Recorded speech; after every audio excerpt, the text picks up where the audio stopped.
sẽ học cái cách mà người ta sẽ nối âm và cái cách họ ngừng nghỉ để làm sao nói giống như họ nhất có thể. Rồi chúng ta bắt đầu. There was once a man who... There was once a man. There was, thì ở đây cái âm này là âm G ha. There was once G luôn ha. Và ở đây chúng ta sẽ nối âm cái âm G này qua âm bên này.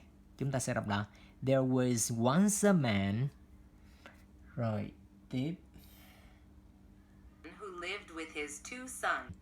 Thì ở đây chúng ta sẽ hơi lên giọng ở chỗ này. There was once a man who lived with his two sons. Two sons thì ở đây chúng ta sẽ xuống giọng một chút xíu ở đây ha. His two sons. Đây chúng ta sẽ phát âm là lived. Có hơi một cái phây nốt sao đờ nhẹ. Rồi chúng ta đến câu kế.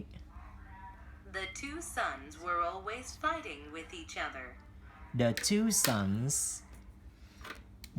sons ở đây là cũng Z ha. The two sons were always, chữ always này luôn luôn chúng ta phải có cái final sound Z này ha. Fighting, ở đây chúng ta sẽ đọc là fighting. The two sons were always fighting with each other. Ở đây chúng ta có cái final sound là ch, và nó sẽ nối âm qua cái nguyên âm kế là each other. The two sons chúng ta sẽ hơi lên giọng ở cái chỗ này ha. The two sons were always fighting with each other. Chỗ này chúng ta sẽ hơi xuống giọng tí xíu. Rồi. Câu kế. One day chúng ta sẽ lên giọng ở chỗ chữ one ha.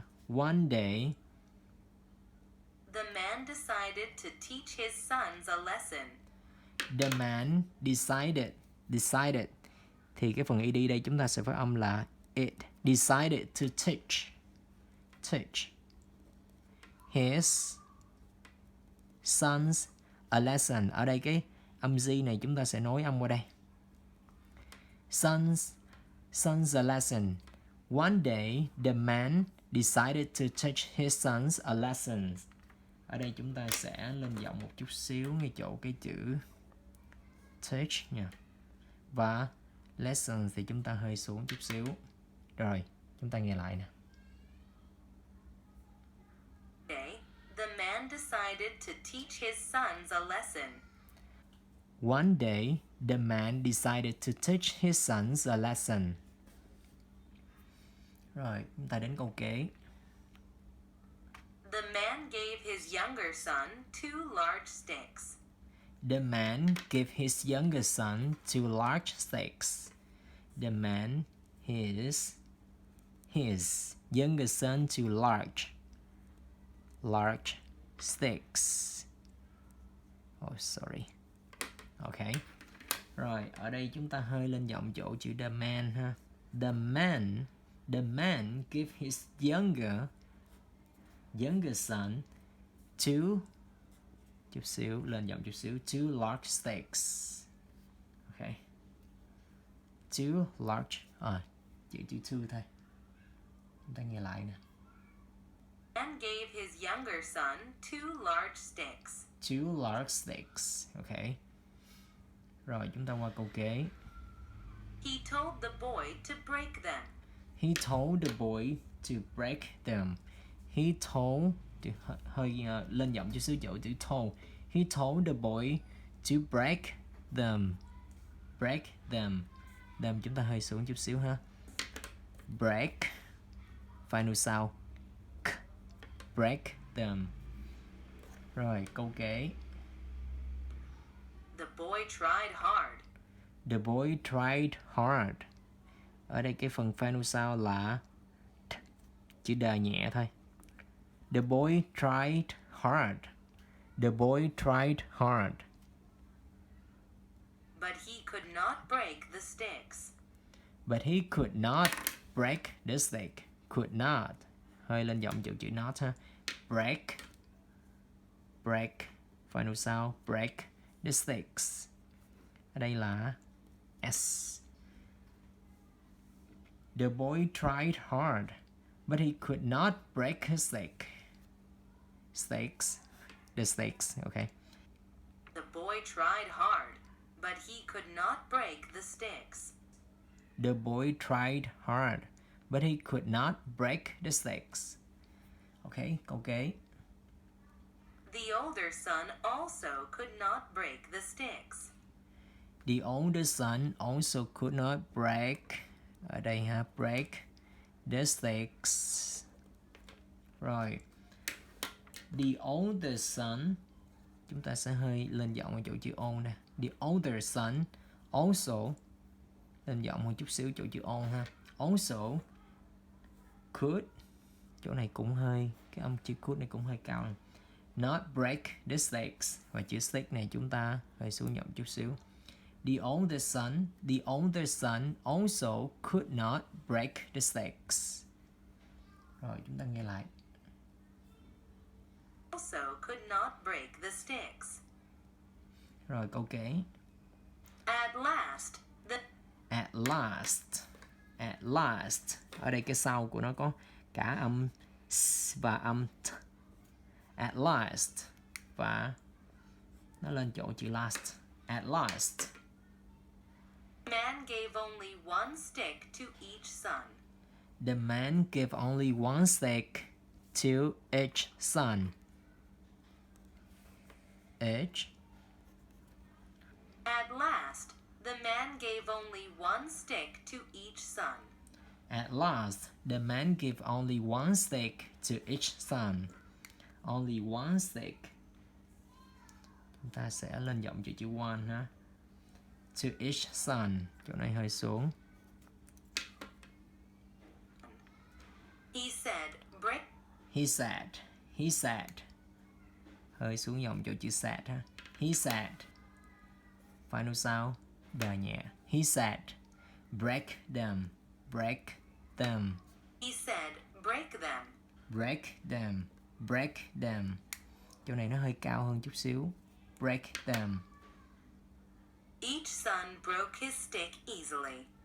Each son broke his stick easily. Each son broke his stick easily. Chúng ta hơi xuống giọng ở đây.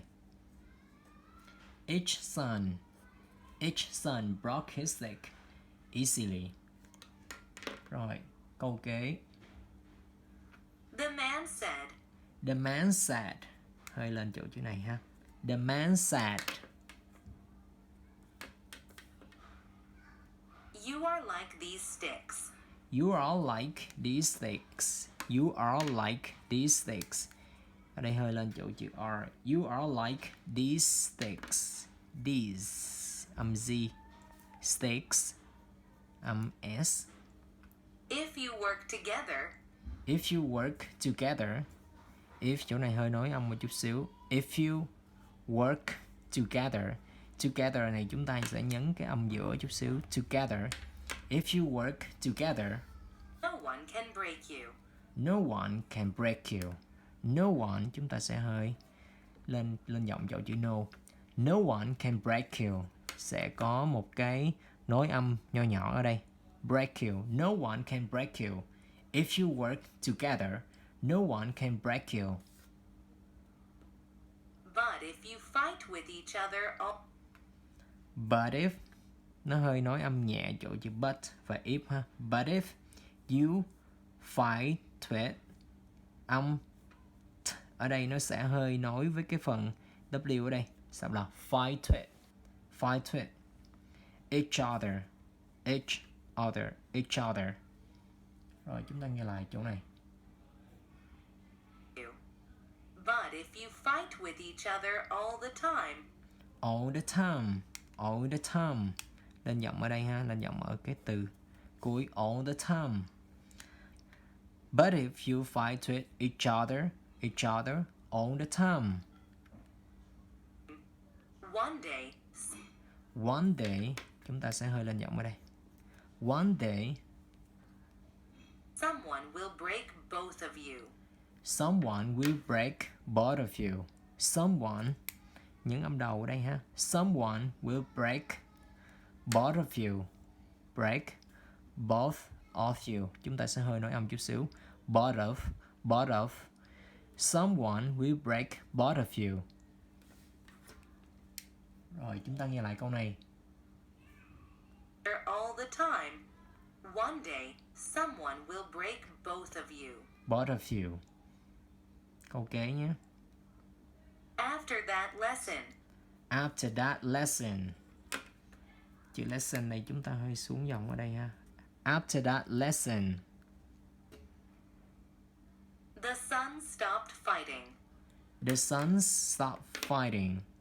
Sun, Z, stopped. ED ở đây chúng ta sẽ phát âm là T. The sons stopped fighting.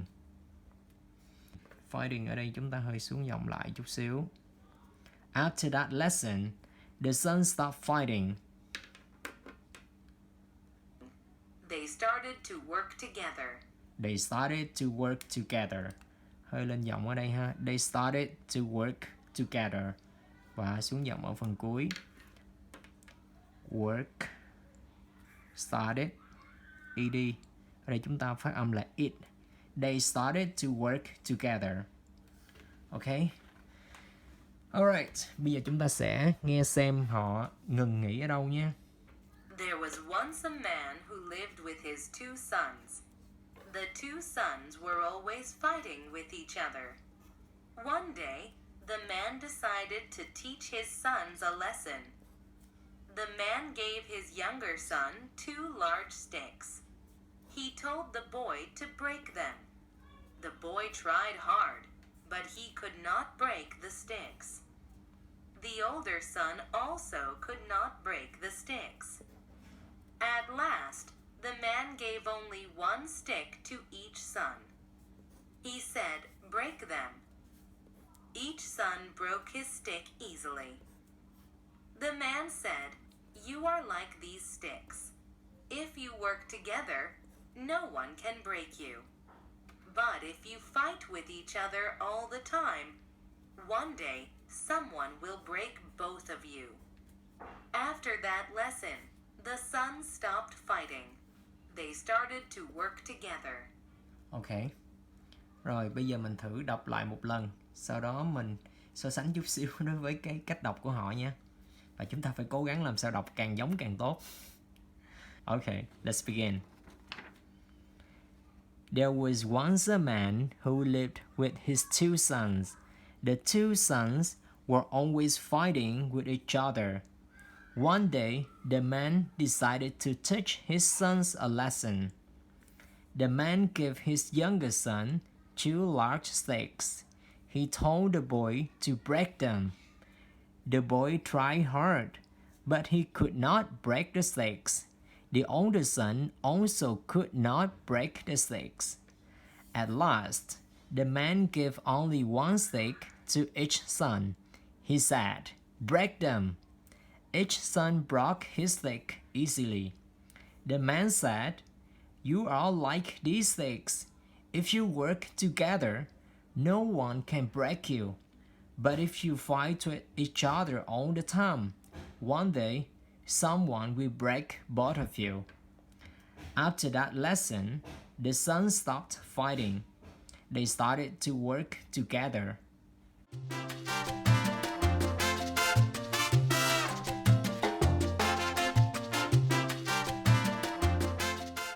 Okay, before I end up the video today, I would like to tell the story again with another version, my version. The lessons. So, once upon a time, there was a family with three members, a man and his two sons. But unfortunately, the two sons were always fighting with each other. They didn't get along with each other, so the father was very upset about that. He didn't know how to make them get along again. So one day, the man had got an idea and he decided to teach his sons a big lesson by giving them two big sticks and asked them to break. But you know, the two big sticks, they were too big and too hard to break. So the two sons couldn't do that. And after that, the man asked the two sons to break every single stick one by one, so they could break it very, very easily. And finally, the man slowly explained to his sons that, "Sons, you see that? If you don't work together, if you don't get along with each other, you work individually, you are so weak, like every single stick, and one day people will break you exactly the way that you broke the sticks. You understand me?" And after that lesson, the sons stopped fighting. They understood and they started to work together. Yeah, the end. Và sau cùng mình muốn nói với các bạn là để phát triển cái khả năng nghe và nói thì chúng ta phải lặp đi lặp lại cái việc luyện tập này mỗi ngày. Cho nên là thông qua những clip ngắn giống như vậy, mình chỉ làm rất là đơn giản vậy thôi. Hy vọng là trong những lúc rảnh rỗi các bạn có thể áp dụng và luyện tập được để cùng nhau phát triển khả năng tiếng Anh của mình. Hy vọng là các bạn sẽ thích. Xin chào và hẹn gặp lại. Bye.